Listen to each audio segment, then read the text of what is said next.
Ladies and gentlemen, members and friends, I'm Matt Bailey, this is Lachlan Watt, and we are here to talk about the next whiskey of the month from the archive cabinet upstairs from Melbourne Whisky Room to go downstairs at Whisky Alement, where it's going to be opened with April Outturn. Yep. So for March, we had 50.80 Quality Time, a 25-year-old single cask lowland whiskey. And members loved it, and it's been hammered pretty hard, and we're pretty excited that each month we're going to open something from the archive cabinet for members to enjoy at the bar at Whisky Alement. Don't zoom in because you can probably see what's on the back of this label, and that sort of gives away half the answer. But we've got next month's whiskey. Lachlan, please. Well, next month's whiskey is from one of my favourite Speyside distilleries, and it's code 30.94, Riding a Duck Bareback Up Mount Etna. When this one... Sorry, what's that one called again? Riding a Duck Bareback Up Mount Etna. And I think someone had a few drinks and they decided to name it that. Yeah. You know what? It was actually an ex-panelist of the society who once said to me, read the tasting notes of the peated whiskies especially, because by the time the panel get to the peated ones, some of the tasting notes get a bit fruity. But I think they may have had a few drams by the time they named this one. Yeah. Or bareback means something else in the UK. Yeah. Well... This whiskey was very well received when it came onto the bar originally. Yeah. We all found it incredibly exciting, so... Well, it's deep, rich and dried fruits. It's full maturation, 9-year-old, in a first fill Spanish oak sherry butt. So this is basically the sherry bomb of sherry distilleries in single cask strength format, and it's sitting at a whopping 64.5% ABV. So... Lachlan and I are going to have a quick taste of it now, just to give you a bit of a preview of what to expect when we crack this one open at the bar downstairs. By the time you're watching this video, it might be actually already on the bar, or it might be about to be on the bar, but you can check out the date of when this is on the bar in the description below, of course, if you're not a member of the society. My first question is, why not? Because you get access to these kind of whiskies every single month through Outturn. You get to read so much from Unfiltered and come to our amazing events. Wow! That's exciting. That's an exciting colour, and I know, I'm going to say the line, look at the colour. Look, I mean, but seriously, that's quite absurd. You know what the thing about whiskies, especially from many years ago, that excite me, is, first of all, whiskey doesn't age in the bottle, but it does change. Yeah. And it changes, and it also brings back those memories of when you first tasted this. Now, you said before, when you first hit the bar, it would have been 2018, 2019. I'm going to go 18. I definitely think it was 18. Maybe even late 17, early 18. When this first hit the bar, so like a good 4 years ago now. This was...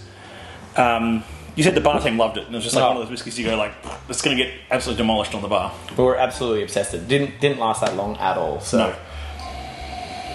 And for me, the memory of this whiskey was actually, I got to host this very bottle at a dinner at a restaurant in South Yarra, for members and friends who came along to a dinner. I can't even remember the name of the restaurant. That's really bad. But look, I mean, it was a great members' night with the Vintec team, and I remember this just being the standout. This guy, I think, was like paired with like perhaps a beef Wellington or something. That would have been beautiful. It's a big sherry nose, but it's quite savoury as well. Yeah, it's got it's got that beautiful tannic Spanish oak on it. Yeah. That chestnuts and walnut. Yeah. Really nutty kind of note to it, which is not unusual with this distillery. No. This distillate character can be quite nutty and buttery, really. Yeah, buttery, fatty.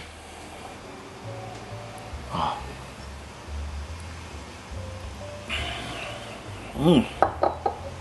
Sweet pork fat too. It's mid-afternoon right now, and it's my first dram of the day, and it doesn't drink like it's 64.5. It drinks like it's like maybe 60, but like high 50s, low 60s, but almost 65. And this is from some of that stock that came from this distillery that was filled into cask at 69 to 70% alcohol by volume. Yeah, big gutsy spirit. Big gutsy spirit. Wow. Members are in for an absolute treat with that on the bar. Oh.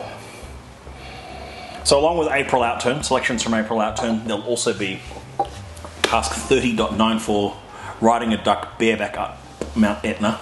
Try saying that after 3 drams. And that'll be available on the bar for a very reasonable price per dram for members, and of course non-members can try it as well. But it's worth being a member just to get the lower prices at your partner bars, and worth exploring. Wow. Well, that's a cool afternoon to start off with, to kick off with. So Sanjiva. And I will. We'll see you, of course, for our next edition, which will be May. We've got something pretty special. Very special, yeah. Why is May special?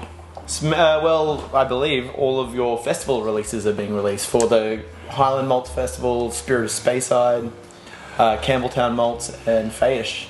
And this year is, I think, the first or second year for the Lowland Malts Festival. Right. So you got something coming out for that as well? Indeed. So it's a festival month, so we're going to go back in time with something from a festival outturn from a few years ago, which is a particular cask that has a special history with myself and the team here as well at Whisky Alement. Lachlan, thank you again so much, and looking forward to having this on the bar for April. Check it out at Whisky Alement. They're open Wednesday through Sunday and from 4 p.m. Cheers. Cheers.